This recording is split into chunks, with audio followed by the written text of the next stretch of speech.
We're going to get started in a minute.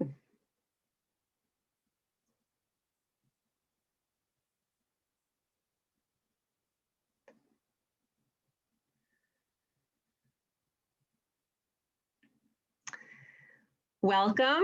I'm DeDominicis, and I'm the Executive Director of Nurturing Minds, and we are really excited to have you all back with us again for our Artists for Education series. And we are especially excited to have with us today author and dream interpreter Tarak Uday. This session, as with past sessions, is going to be recorded, and after Tarak shares with us, he is going to take questions, and you can type your questions in the bottom of your screen in your Q&A button. And we have a very special treat tonight because he is also offered to interpret your dreams. So we hope that you will be brave, and I think it's going to be a lot of fun. But you can, we realize it would be kind of hard to type a whole dream sequence into the Q&A box. So you can virtually raise your hand in that chat, in that Q&A, and then we will be able to call on you and give you the ability to speak and share your dream aloud. So we are looking forward to that. We have a couple more fabulous artists joining us in the next couple of weeks, including muralist Meg Saligman next week on February 4th, and girls education advocate Jody Morris in conversation with Tanzanian recording artist William Moses, known as the Maasai Prince, and his sister Juliana, who is a student at SEGA, on February 14th. So all of these wonderful artists, including Tarak, are offering all that they're doing for free in support of Nurturing Minds. So we do hope that you will consider making a donation to Nurturing Minds this evening.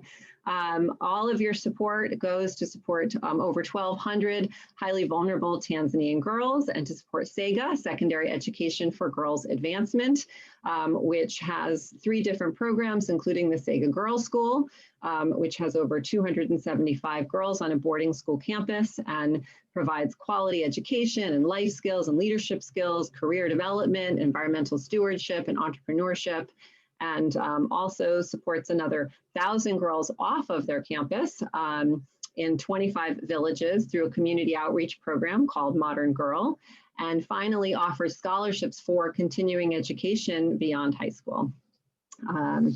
So now to our main event, sharing with you a little bit more about Tarak Uday. Tarak is a modern metaphysician who studies and teaches applied metaphysics, having formally studied metaphysics as well as being self-taught for the past 10 years. He now mentors others in ways to incorporate metaphysical principles into their lives, such as meditation, concentration, visualization, memory, dream interpretation, lucid dreaming, harmonizing with the 13 universal laws, breath, emotional maturity, stress relief, and self-awareness. Things I think we can all really use right now. His first book, Life is But a Dream, Understanding Yourself Through Understanding Your Dreams, is available now on Amazon. He is currently writing his second book, entitled Lucid, Teaching the Principles and Mechanics of Lucid Dreaming for Anyone to be able to experience. So thank you all for joining us, and I'll turn you over to Tarak. Oh, greetings. I'm definitely honored to be invited by Nurturing Minds and be able to contribute to what they're doing. And thank you all for welcoming me here with you. I'm very excited to talk about dreams. I'm always excited to talk about dreams. My whole life, I've been fascinated with my own dreams. And then ever since finding out what dreams mean and how to find an interpretation from them, I've always been excited and willing to just freely give and share that information with other people so that they can also see the value within themselves. Because like Laura was saying, I definitely, everything succinctly that she described can succinctly be put into a box of aiding other people to become more aware of themselves. Because you can't know anything any more than you know yourself. So in that context, I see dreams as the greatest tool for self-awareness and knowing and understanding yourself, mainly because of what dreams are and why we dream, which I'll kind of delve into. But because of holding that as such a valuable tool, that's why I like to spend so much time on it, out of all of the other things that I teach and share and like to talk about. But with dreams, and also dreams, another thing that's great is dreams are something that everybody can relate to. You know, even somebody who hasn't dreamed for 20 years at least can remember one dream in their entire life. And so I'll kind of also definitely want to leave you all with some tips and tricks to remembering more of your dreams, in case you're someone who doesn't remember any dreams at all, or only a couple of your dreams, or only little pieces of each dream. Or if you're somebody who does have a lot of dreams, you can use those same things to remember even more of your dreams and have a more immersive experience. So what are dreams? Well, first of all, actually, before I get too far into anything, I always want to share with people to just do me one favor and don't believe a single thing that I say. So from here on out, don't believe anything that I say. And the reason I say that is because I like the word metaphysics because it's a scientific term. And so I encourage people to do as I do and take a scientific approach. So be open to the different concepts and things that I'll speak out. And I might say them as if they're facts or knowledge, just because of based on the experience that I've had with them. So I've discovered that to be very true for myself. But I would want you to have that same certainty and surety. So instead of just believing me and having to either believe me or not believe me, you know, then the reality of what dreams are going to be relevant to whether I'm actually true or not. But instead, take a scientific approach about it and do your own research, you know, conduct your own experiments and find out if what I'm sharing is really true or if I'm, you know, making it up. So with that, I just want to start off saying what dreams are. And so dreams are, and part of the reason why I share to find experience for yourself is because when you do have an experience, then you know something's true, you know, versus having to believe. And with things, metaphysical things such as dreams, that's the only way you really can have any, you know, proof of what's real and what's not is through your own experience. Because, you know, like lucid dreaming, for instance, if you're someone who's never had a lucid dream, where meaning you're awake and aware in the dream. While you're dreaming, you're looking around, realizing you're in a dream, you're conscious. And so if someone who's never had that happen for themselves, there's no type of proof that I can give them because dreams are a non-physical experience. And so that's why it's definitely very important for you to conduct your own research, because no one can provide you with any findings from their own research. You know, you have to do the work yourself. So enough of that. I just wanted to kind of lay out the groundwork and the importance of, you know, not just taking my word for it kind of thing. And then along with this talk, I'll kind of give you different steps and ways that you can do that for yourself. So when we dream, it's almost always at night when we're sleeping or taking a nap, but we go unconscious. And so while we're awake, our consciousness is using the physical body to experience in this physical realm. And we do that through our physical senses, our eyes, nose, mouth, touch, taste, sound. And through those senses, we're able to experience. Well, when the physical world, when we go to sleep, our consciousness actually shifts from the physical body to our astral body or our soul. And then we use that body to traverse through the astral plane, and that's where we are experiencing. So our physical body uses the conscious mind, and our astral body, our soul, uses the subconscious mind. So when we're dreaming, we're actually just looking around at everything that's going on within our subconscious mind. Now, real quick, I just want to touch, because a lot of people, when they hear subconscious mind, they think of unconscious mind, mainly because we're very unconscious to a lot of the subconscious. And this might be a little too wordy for some people, so that's why I'm trying to take my time to break it down. The subconscious is the mind of the soul. And so think of it that way. And our own soul is never going to lie to us. It's the intuitive part of ourselves. It's our way of just grasping and knowing what is true without any reason to know that that's true. It's an inherent sense of truth.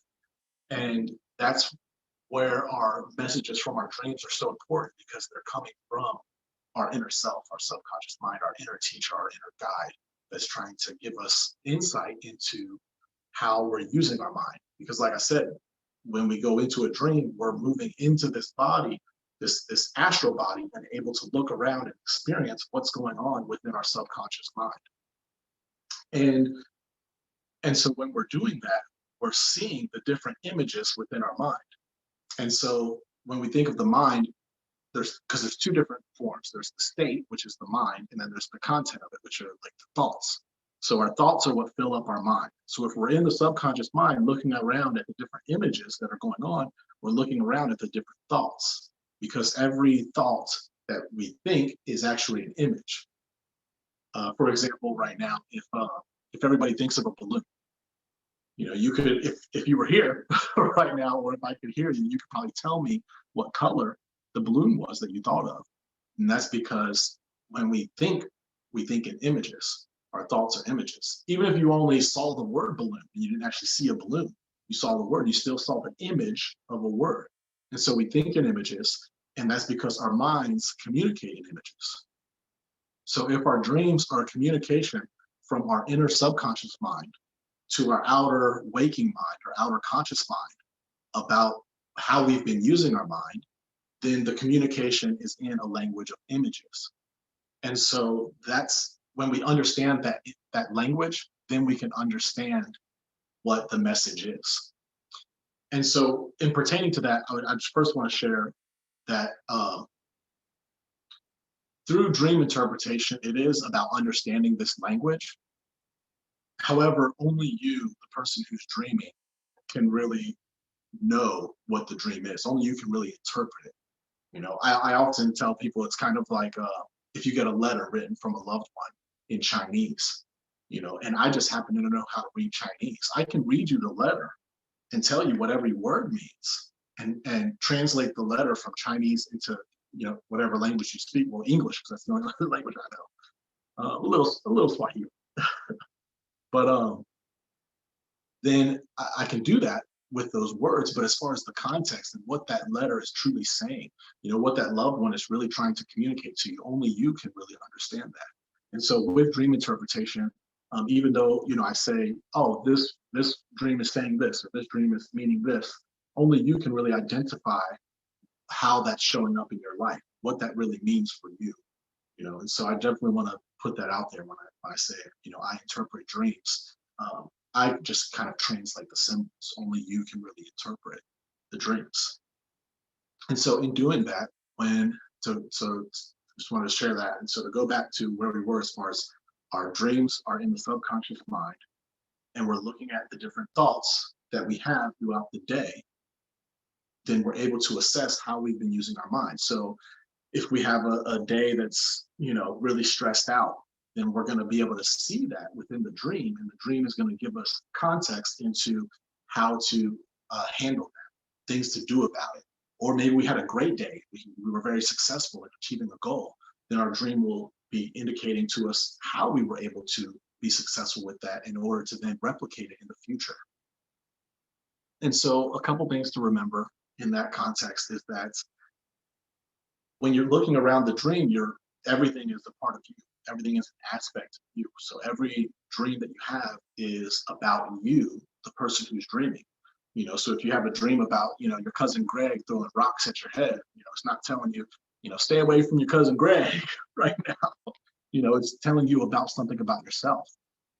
So, because like people in dreams, well, before I get to that, sorry. Everything in the dream is a part of you, and everything in the dream is an aspect of yourself. And so when we look at the image that's there, we want to look at its form. So with people, the form is the person, that's the form, and its function in regular life is of different people is to show us different ways of being. You know, I can look at my cousin Greg and he's very irresponsible. I can look at my brother Malachi and he's very funny. I can look at, you know, my coworker and they're very introverted. I can look at this person and they're very loving. You know, so people, when we look around people in our lives, they show us different ways of being.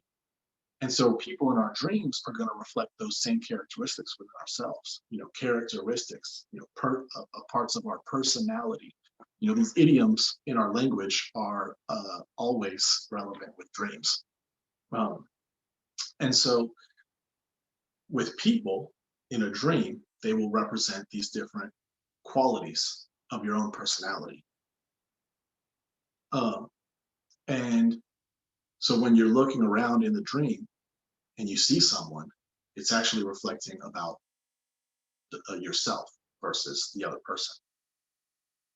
And so when we get into dreams, it can give us a sense of things that are like going on within throughout the day, and kind of ways to overcome different roadblocks. For instance, if you're someone who's, for instance, death in a dream.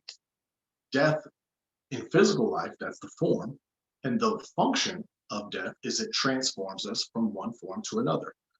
It's a change from physical into non-physical. And so in the dream, it will represent ways that you are changing internally, you know, inner transformation. So if someone is having a dream that that someone's trying to kill them, you know, then that means that like something outside of themselves is trying to cause them to change. And so, and it's a very common dream that people have where they're running from something trying to kill them, or, you know, someone shoots them, or someone does try to kill them, or someone in their dream dies. And so if it's something outside of themselves doing the killing, then it's a way that feel like they're being forced to change. Like, for example, if someone, you know, is a very peaceful person and they start a new job maybe, and they get to that job and it's a very stressful job, and slowly over the next, you know, 3-4 weeks, they become more stressed out, more agitated, more anxious.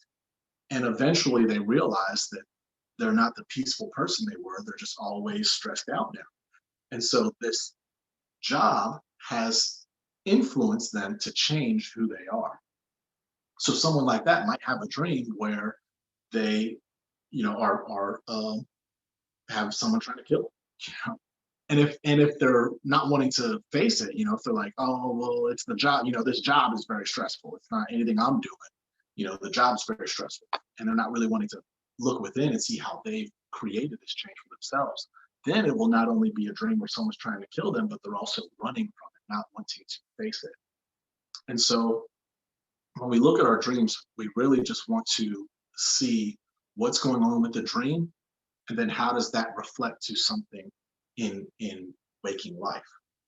Like, for example, water in a dream represents life experiences, you know, our physical life experiences.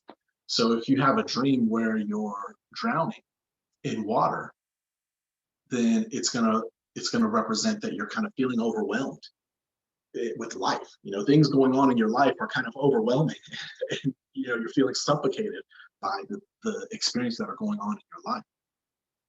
And so you just really want to be able to look at the dream and how that's then reflected. Another common dream that people have is either like something with a vehicle, like they're not driving and someone else is driving, or they're like lost at an intersection, or there's a car crash. Car crashes are a big one to look into. So if we look at the language that our minds speak in, a vehicle is like a car, is a vehicle that we use, is a tool that we use to be able to reach our goals and destinations that we're wanting to go to on the roads, on the path of the roads. Well, how that reflects to the soul is that our consciousness uses our physical body to reach our goals. This is the vehicle that we use to move about in life, to get to where we want to go in life.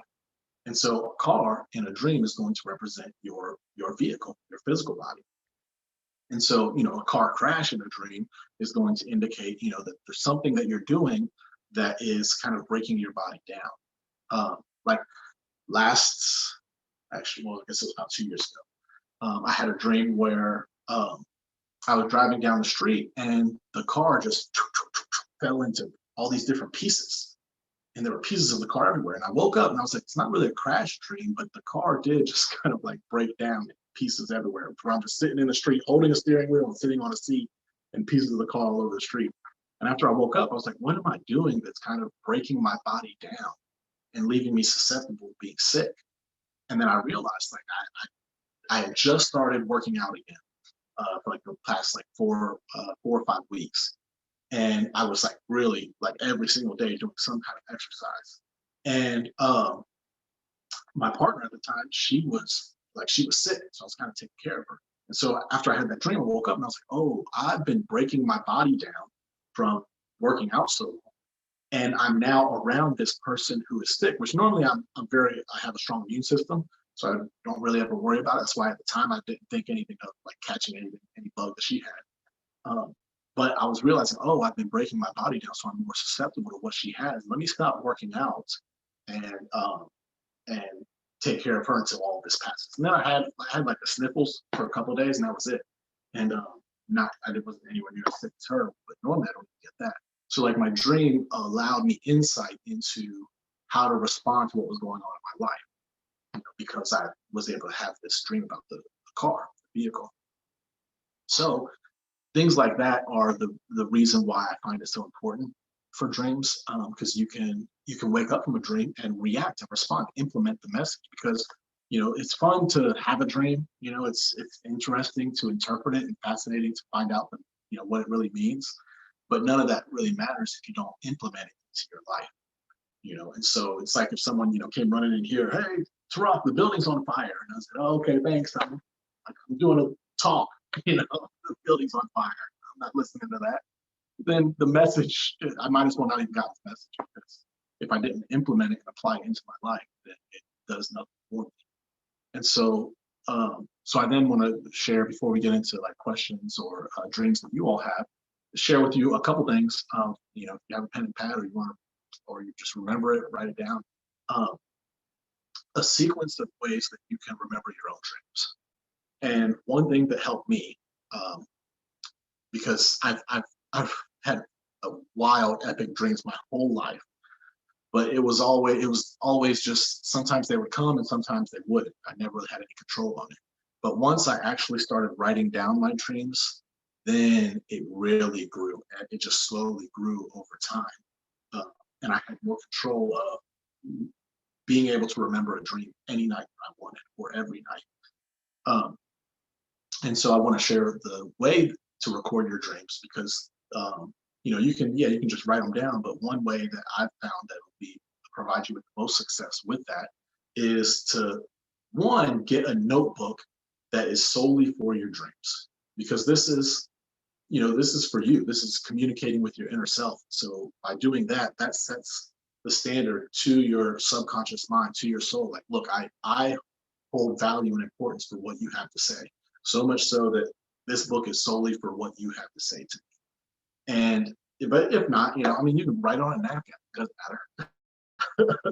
as long as you're writing it down, it'll help.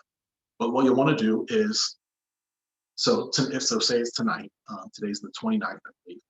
And so tonight, when you go to bed, before you go to sleep, write down in the notebook tomorrow's date, 1/30/2021, and then write, I will remember my dreams. And that's invoking and commanding that you will do this. And then say out loud, I will remember my dreams. And put the pen there and lay it down either at your nightstand or something that you can kind of reach it pretty close. You don't have to like get out of bed or anything to do that, because as all of you may understand and know through your own experience, the further away you go from sleep, the harder it is to remember.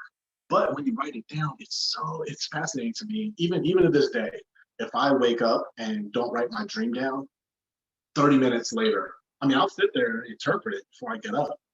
And so I'll remember the message, but 30 minutes later, it's still very vague. But if I write it down, I'll remember it for weeks and on end, every detail.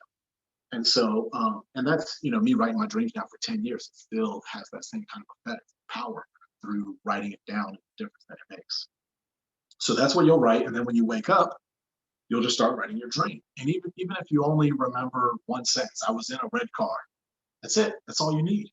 Because then the next day, maybe you remember 2 sentences. And then the next day, you remember a paragraph. That was my experience. My experience was I only remembered like 2 sentences. It was kind of the same thing. I was like, I remember that I was in a car and I did something. I forget, but I just remember I was in a car and did something. That's all I would have, like 2 sentences. And then the next day I had a whole paragraph. It was a small paragraph, but it was 4 sentences. It was double. And then the next day I had like a third of a page. And by the end of the week, I had a whole page to write down. And then within the second week, I actually had a visitation dream where someone came and visited, which, I don't want to get too deep into things because I could talk for 5 hours on dreams. But like I said, our consciousness moves from the physical body into the astral body, and we're in the astral realm. So it's actually a different dimension. It's a higher elevated plane. And so it's free, since it's not in the physical, a part of the physical, it's free from time and space. So that's why you can have precognitive dreams where you wake up from and you had a dream of something that is probable to happen within the future, a probability, and then it actually happens. Whereas a lot of people have heard of deja vu. Well, deja vu is the experience of the thing happening and then remembering, oh, I dreamt about this. Well, precognitive dream is just waking up, is just remembering the connection between the physical experience and the dream at 2 different points. When you remember it right after you had the dream as a precognitive dream, remember it when in the experience, then it's deja vu. But also another thing, and not just being able to perceive lines of probability throughout the future, but also you can have people visit you who have either passed on or not passed on. These are all experiences that can be had with dreams. Lots of people have it. Actually, my biggest video on YouTube is visitation dream video. A lot of people comment that have that. But I had one within 10 days of starting to write down my dreams, and I had never had one before that. And then within 3 weeks, I started having lucid dreams again, which I had all the time when I was a child. But then as grew into adulthood, faded until I really got into like really dedicated study and practice to physics. So writing down your dreams is important. And even if not even one sentence, even if you only have one word, my dog, that's all you remember, or bear, and that's all you remember, that's fine. Even that alone can give you a lot of insight. Because animals represent habits. Because they are habitual creatures. So the ways in which we're very habitual in our way of thinking. Like, for instance, I used to have a strong habitual thought that actually did show up as a bear in my dream often of I need more money. And without my dreams, I would have never realized that I had this habitual thought. It's very strong. Whenever I would get a bill in the mail, I would think, oh my God, I need more money. Even when I got paid, I'd get my paycheck and I would still think, I need more money. I'd go to the store and I only need these 4 things because I don't have enough money for everything else here. I just need these 4 things. I would ask a girl out to dinner. Hey, nice to meet you. You want to go out to dinner sometime? Sure, yeah. Where would you like to go? Jeff Ruby's. Like, oh my God, I need more money. And it was very powerful, but I never realized that it was in the back of my mind all the time. Every time I open up my wallet, I need more money.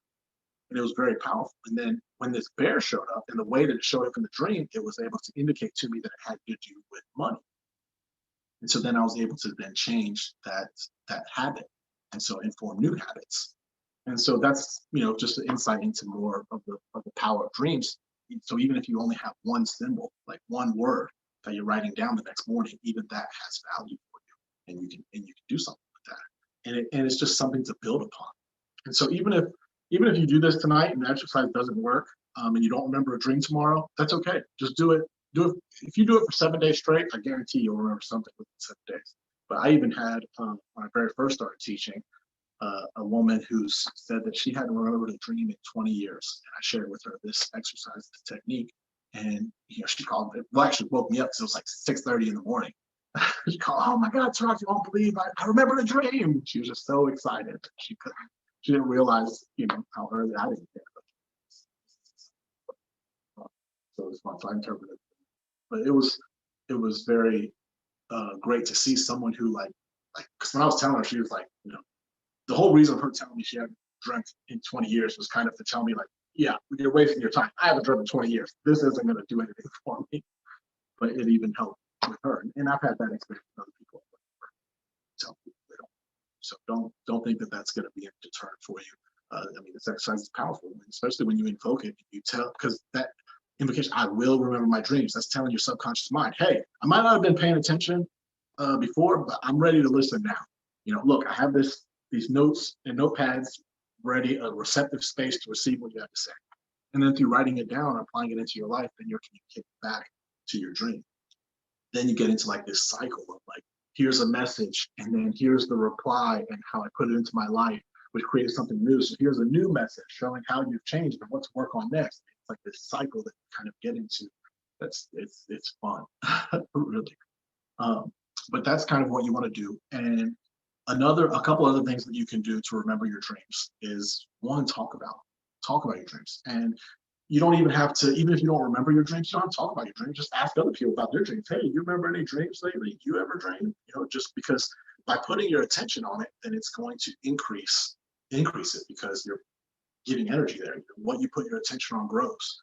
Energy flows where your attention goes. So the more attention that you give to it, then the more energy that you're giving to it, and so the more probability will come about you actually having that. And like I said, your dreams are a reflection of how you're using your mind.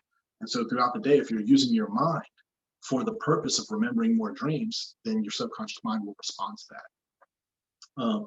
Another thing that you can do, because remembering dreams all has to do with memory and remembering things. And memory is a mental skill, just like other mental skills. It can be strengthened and cultivated. It's not something that you either have or you don't. And you don't have any control of how good of a memory you have. You can actually exercise it just like a muscle and cause it to grow. Real quick, and then we'll get into taking dreams and questions and things. I just want to share a memory exercise with you all that I've done. I did it every day for like 5 years straight. I've kind of just done it off and on for like the last 4 or 5 years, but even off and on, it still has a profound effect. I can still tell how much greater my memory is. Even not having been so disciplined doing it every day for 5 years now, it still has a tremendous effect. But what you do is, it's called a 5-day, 5-step, where you take, for 5 days in the past, you remember 5 different things. So for instance, right now, I'll remember and recall before we got on the webinar and talking with Laura and Matt and Samantha, and then I won't remember everything about it, but just like a quick flash of that moment. And then before that, I'll have a quick flash of getting a bite to eat when I was making my food. And then I'll have a quick flash of reading my book earlier. And then I'll have a quick flash of brushing my teeth this morning. And then I'll have a quick flash of writing down my dream this morning. And that was 5 different events that happened throughout the day, going in reverse order, where it's just like real quick flashes. I don't have to remember, every little, recall every little spot that might be on the mirror and, everything, when I was brushing my teeth and everything. I don't have to recall all of that. I don't have to recall what color shirt Laura was wearing or anything, but just pull the memory up and just flash the image. And then you do that, and you do that for 5 instances in reverse order. That's 1 day.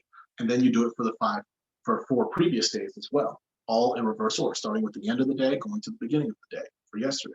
The day before that, start at the end of the day and go to the beginning of the day in reverse order, 5 different things for 5 days. And now, when you first start out, it might be hard to get to that 5th day. It might even be hard by the time you get to the 2nd day. So it's okay. Like, one thing that I suggest to people is to write things down. So when you do today, write down the 5 things that you did today, and then tomorrow, do the events for tomorrow, and then look at your list for today and do the 4, and then try as well as you can the previous 3 days. And then write down, after you do it, then write down those 5 things that you did for that day. Then for Sunday, you can do Sunday, and then look at your list for Friday and for Thursday, and then also do as best as you can to recall the things. So even though you're looking on the list, still pull it in mind. And by the time you do 5 days, you have 5 whole days of things written down already to help you, kind of like some training wheels, you know. So you'll look at those 5 things and just pull them into your mind. So do today, and then do the previous 4 days, and then eventually, you know, only do 2 days in your mind, and then the last 3 days looking at the paper. Then do 3 days in your mind and 2 days, and you know, slowly do it to where you don't need the paper at all, and you can just do it all in your mind. And it might take you, you know, 3-4 minutes. When I first started doing it, I was never instructed to do anything with a paper. I just had to sit there for like, sometimes it would take like 10 minutes. Like 5 days ago, what was I doing? You know, it's a Friday, and every day before that I went to work, and work was so tedious and mundane that, you know, it's like every day is blending together. So yeah, it did take like 10 minutes sometimes. But after like the first 2 weeks, then I was down to like 5 minutes. After the first month, I was down to a minute. Then after like about 90 days, 3 or 4 months in, I could do it in like 20 seconds. You know, tremendously powerful. I just want to share that and give that with you, not even just for dreams, just to help with your own memory. Because like your leg muscles, if you don't use your leg muscles, then they go into atrophy, and you can't barely even walk. But if you exercise them regularly, then they get stronger instead of getting weaker. So your mind's the same way. If you don't exercise the muscles of your mind, then they get weaker. If you do exercise them, they get stronger. Same with, you know, just dreams, working with dreams. The more you work with them, the stronger you'll get with them. So with that, I'll just leave it open to any questions that you all have, or dreams that you want to share and want to get some insight in, and I'll share that, because, and it's also good because you'll get direct insight, but they're all universal messages. So, you know, someone else listening might be able to, you know, benefit from the message that your soul had for you.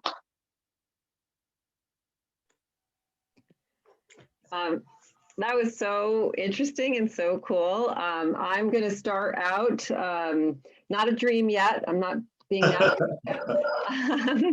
But one of the things that during the lockdown for COVID, I noticed that my dreams were much more vivid. And I think a lot of people were talking about that.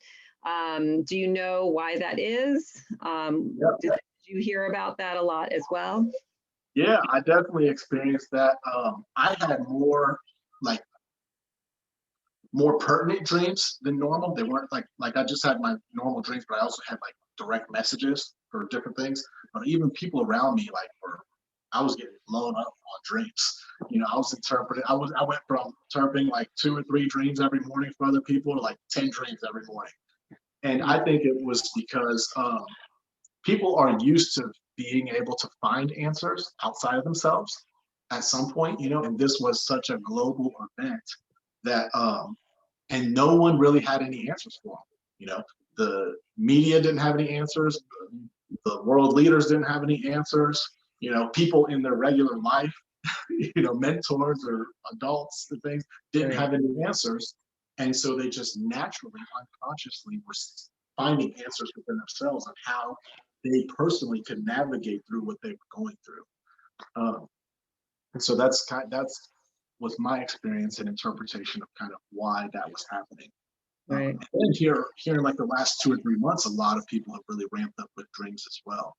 But it's well documented though, even before global events like this, or even like when 9/11 happened, there were a lot of people who had dreams of it before it ever happened. And so there's a place called International Study of Dreams, IASD, and they have a lot of documentation of all these, and a lot of those people will start to submit dreams, and when they see common dreams coming in of like major global events or things like that, then they'll start, like, they'll put out an article or something, read it. Wow, that's really interesting. All right, I think we do have our question. Okay. Do you want to take that? Yeah, so we do have one question in the chat. In the meantime, I do want to let people know as a reminder that if you have a dream that you would like to be interpreted, you can raise your hand virtually by pressing the raise hand button, and we will call on you and open your microphone so that way you can share your dream with all of us. So the first question that we have Angela wants to know, what does it mean if you have the same reoccurring dream? Yes, this is a common question. Actually, I just talked to someone like 2 hours ago about it. They had a recurring dream. So in life, like I said, dreams are a reflection of how we're using our mind. And we usually use our mind in response to what we have going on. And so it's very often that we have recurring dreams because we often have recurring experiences. You know, I always say that life is always about circles or cycles. We're either going in circles or we're elevating the things that we're learning and going in a cycle. Like, for instance, I worked at a job at a restaurant, serving in a restaurant about when I got started with all of this. And me and my boss just did not get along. We just butted heads at every turn. I mean, when we got along personally, but work-wise, we did not get along. And a friend of mine, actually my mentor, my metaphysical mentor, he had a different job and he was saying how he loved it. He made even more money. I'm like, okay, I'm gonna go over there to that job. And so I just left. I didn't learn anything from working with that boss, and I went and had a new boss, and this place was great. It was like the best boss. He was the best manager I've ever worked for, the best person I've ever had above me. It was a very good balance between, you know, being friendly and holding you accountable. It was perfect. But this guy was such a good boss that he got promoted and went to New England to be like some big regional manager. And a new boss came in, and it was the like carbon copy exact same experience with this new boss. And I'm like, oh my God, I'm just going in a cycle. It's a whole different person, whole different place, whole different scenario, but I'm just circling right back around to the same experience. And we often can see that in like relationships that we have, where we'll end up in a relationship with like this person seemed different, but they turned out to be the exact same. And so our life goes in circles sometimes. Unless we learn from the experiences in life, then we can elevate it, cycles up. So our dreams then will be recurring because you're often looping and having the opportunity to learn the same lessons in life. And so whenever you have a recurring dream, the basic thing that you can do, even if you don't know any dream interpretation or what any of the symbols mean, the most basic thing that you can do is look at, okay, what's coming up in my life that is a continual pattern? That's like, what kind of pattern is showing up again? Or how am I responding or reacting to things the same as I always do? And then you can kind of start to identify things. And even like I said, dreams, everything in a dream is a part of yourself. So one thing that you can do is replace every image with you. I, like with the cousin Greg throwing a rocket. So I threw a rocket myself, hit myself in the face. You know, okay, how am I hurting myself? You know, okay. You know, so you can kind of have little basic things even if you don't know any interpretation symbols. Great, thank you. And it looks like we have a raised hand, so I'm gonna allow Angela to talk and share her dream. All right, excellent. Go ahead, Angela.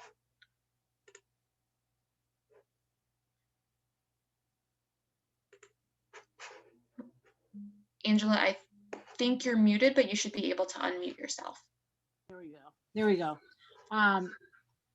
It's the same dream that I've had since I was a little kid, and it sounds crazy, but I would be traveling in like covered wagon across the country, but I never seem to get to where I'm going. And at some point, sometimes, you know, you're going up sort of a mountain and you get to a cliff, and then, you know, I sense myself falling off the cliff with in the covered wagon, and then I wake up. So, you know, this is the same one I've been having forever and ever. And I love to travel, so I'm thinking maybe that's what the connotation is. Okay. So it's so like I was saying earlier, a car will represent our physical body, our own vehicle, and the path, the road, will represent the path that we're on in life. And so this dream, even though, you know, it's, you know, obviously takes place in a setting hundreds of years before, or at least, you know, 150, where you're on a covered wagon, but that's still the vehicle you're using to move along this path. And so this dream, every time it comes up, will reflect how you're getting to where you're wanting to go in life. And a mountain is going to represent a challenge, because it's very challenging to get to a mountain, to get over a mountain. peak. And once you get up the peak, then it's a lot easier going down. And so depending on how, because I'm sure it might show up different times. Sometimes maybe you make it over the mountain. Sometimes maybe you don't and fall off the cliff before you get there. But that mountain, just remember that mountain will represent whatever challenge is in your way between where you're at in life and where you're trying to get to in life. And if, I don't know if you fall off the cliff every single time, but it seems that there's at least as you're going through life and you have this goal, maybe you have a goal of what you want to do or what you want to attain, and you see the different challenges of getting there, but there's always a fear of not making it and kind of falling apart, like letting everything go and kind of falling to the side, you know, getting falling in the ditch, you know, getting sidetracked or thrown off course. As far as falling, so the deeper we go into our mind, the more higher frequency of plane that we exist upon. So the deeper into sleep that we go, the higher we actually go consciously. Our consciousness elevates. And so falling is actually our consciousness coming back down to the physical plane, to where that's why when you are experiencing a falling dream, you wake up right when you hit the ground. I remember when I was a kid, they would say, you know, if you actually fell and died, you'd actually die in real life. But really, it's because as soon as you hit the ground, that's your consciousness having made it back to your body, so naturally wake up. But next time you have that dream, that's what I would suggest to do is look at the goals that you have, the challenges that you face that are in the way of making that goal, and any fears that you have around being able to attain that goal. And then whatever that each of those things, you know, the path being where you're going, the mountain being the challenge, and the falling off the cliff being the fears, however, whatever context that each of those things show up in your dream, that's when you can interpret and identify how to respond to those different things within your life and ensure that you can make it past the challenges and towards your goal and be successful. Great, thanks. That makes sense. Yeah, good. You're welcome. Thank you. So I had a question. If you could share a little bit more about what lucid dreams are and how that might relate to stress relief. I think it said a little bit about that, yeah, in your book. Yeah. So lucid dreaming is where you are in a dream, but you're conscious and awake and aware of what's going on in the dream. As far as stress relief, it's very fun and exhilarating, especially when it first happens. The hardest thing when you first become lucid is remaining there, because you start to get so excited that you wake yourself up. It happened. It took me like 3 times before I could stay in the dream. But it's very fun because you can do things that you can't do. Almost everybody, and it took a lot of years before I stopped doing this right away. When they first become lucid, like 90% of people, they just take off flying, you know, because it's so fun to fly. And you'll just, because that's something you can't do in the physical reality, at least that I know of. Yeah. For longer than 2.5 seconds. That's more jumping. But flying is something that people do almost all the time when they become lucid. It's like the number one thing that people do is take off flying. And part of that is, so our dreams are reflections of how we've been using our mind in the day. But also when you become lucid, you're now consciously affecting everything in your dream. So you can, and this is why I find so much importance in lucid dreaming and why I wanted to write a book about it, because it's not just about having fun and being able to fly. It's kind of going inside of yourself and adjusting things within your mind and changing your mind pretty much. And so when you go into your dream consciously and lucidly and change things, then you're changing how, when you wake up, you're changing how your mind naturally functions. And so flying in a dream represents, things not weighing you down, being mentally free from things that normally weigh you down. And so, like if you go to work and the boss sent you an email or something you messed up on and kind of fixed it. Normally that would kind of go home with you, and on the way home you're just like, oh man, I really messed up. I need to come back from this. But this time you're just like, it is what it is. I did my best. I addressed as much of it as I could today, and I'm fine. And you can't take it home with you. Then that night you might have a dream of flying, because things that normally weigh you down you aren't allowing to keep you down. But if you become lucid, and normally your dream was not supposed to have you flying in it out of nowhere. You're on a train, riding on a train, and all of a sudden you become lucid and then hop out the train and take off flying. That wouldn't have happened if you didn't become lucid. So you changed that. You caused that freedom to happen, to where then when you wake up the next day, you might feel a little lighter, a little more free, a little less stressed. And so I think that's where a strong tie between lucid dreaming and stress relief really comes in. Right. That's very, very cool. So It looks like we have another hand up. If we want to take Tracey, you should be able to unmute yourself now. Okay. There you go. Yeah, you can hear me? Yes. So this is really fascinating. And I had two questions. So Yeah. on the dreaming, you were saying that once you start to record your dreams, you're apt to start to have lucid dreams at some point, maybe. Yeah, I mean, for me, it happened in a matter of like 3 months. I was lucid dreaming. I had one lucid dream, then one the next week after, and then it started getting faster and faster. But I mean, for me, it happened that rapidly, probably just because, when I was a kid, I was lucid dreaming all the time. I would go to sleep and just dive straight into a dream. But for anyone, it can happen that way.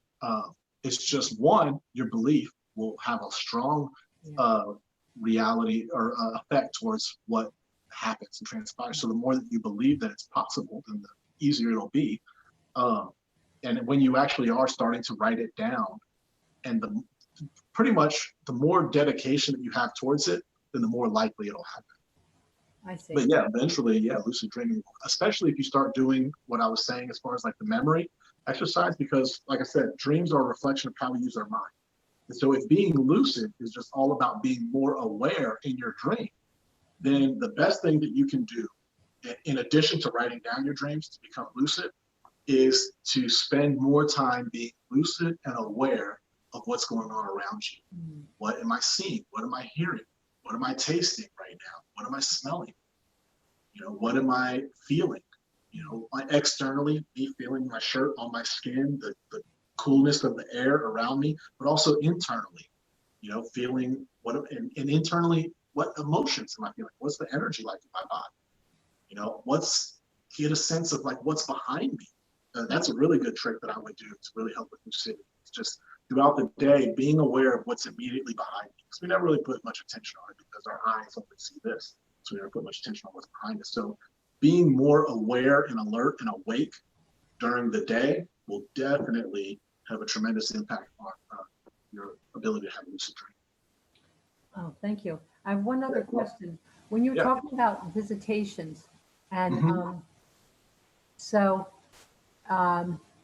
can we then, do we assume that a visitation from someone who has passed away, if it's in the astral plane, then that's really the person, or are we projecting that? And Well, it's a visitation, because it could just be that your subconscious mind is using the image of that person to reflect to you a message about some part of you that's like them, that's going on. Or it could be an actual visitation from that spirit, from that person, their soul coming to visit. And the things that you want to look at with a visitation dream is, the main thing to be able to identify if it was actually a visitation dream is the quality of the dream will be different. Just like lucid dreaming, the feel of the dream is different than a regular dream. A visitation dream, there's just something different about it. You can sense it's different. And so the quality of the dream has a different substance to it, kind of, is a good way to describe it. And another thing to look at is they won't really communicate with their mouth. You might realize that you guys had this long conversation, but then when you reflect on it, you'll realize, wait, they never really actually did talk to me. Their mouth never moved. But the biggest is that you'll just know. And intuitively, you'll just know. You might have a feeling of wanting to find out, get some outer validation outside of yourself, to have someone to validate to you. Yes, sounds like it was a visitation dream, but you'll just know that person. Mhm. Okay. Thank you. Yeah, you're welcome. Thank you. We do have a question in the chat, as well as a bit of a follow-up question to the topic of lucid dreaming. Lily Okay. wants to know if whether flying in dreams always means that you're lucid dreaming. No. I mean, I've had, and other people have had plenty of dreams where they're flying, but they aren't lucid. The flying is that's just one thing that most people do as soon as they become lucid. They just want to take off and fly. I don't know why. I think it's just because it's like the main thing that we just know we can do in a dream and know that we can't do when we're awake. Or just because the fact that being lucid is so freeing that's just naturally what our body does. Because sometimes I'll take off flying without even trying. It's just that's what our body goes to. But not every time that we have to take off flying are we lucid. It's like every day or every day of the week, or I forget what I was trying to say. Every day is a day of the week, but not every weekday I don't know. Every square is a rectangle, but not every rectangle is a square. Got it. Yes. I'm struggling there, man. I don't understand squares. I think we followed you. I I do have a question as well about some common themes that you hear people coming to you with that they see in their dreams. Like, for example, people often say that they dream that they're falling. Could you speak to some of these common reoccurrences that people experience in their dreams and what those might mean? So just specifically about falling, or others as well? Or? Yeah, about falling, or if there's any others that you think people often express to you as coming up from many different places, or just have dreams that people have in common with each other. And so maybe even if someone didn't share their dream tonight, someone else mentioned your teeth falling out as being another. Yeah, that's what I was going to go. Yeah. That's the number one dream that I've had people come to me ask me about. I've already touched on falling, so I'll just reiterate it really briefly. Essentially, what is occurring is your consciousness is coming back to the body, but that happens every night. So why are you dreaming of it happening? Why are you remembering it happening this night? It's actually an element of your dream. It's usually because you feel like you're, kind of falling, like life is kind of spiraling out of control. Because when you're falling, you have absolutely no control. And so it may feel to you that, you might want to look at what aspects of your life do you feel like things are just kind of like getting out of control, getting out of hand.